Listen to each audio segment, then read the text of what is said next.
What is amoxicillin? Amoxicillin is a broad-spectrum antibiotic used to treat bacterial infections.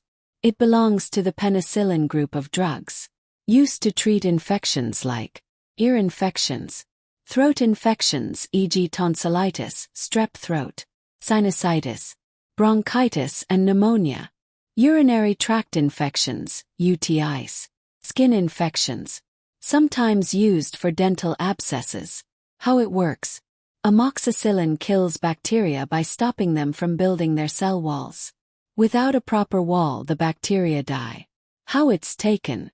Tablets or capsules. Liquid suspension, especially for children. Injectable form, in hospitals. Dosage. Depends on age, weight, and type of infection. Normally taken every 8 or 12 hours.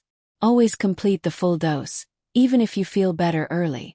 Important warnings. Only works on bacterial infections, not viruses like colds or flu. May cause side effects, nausea, diarrhea, skin rash.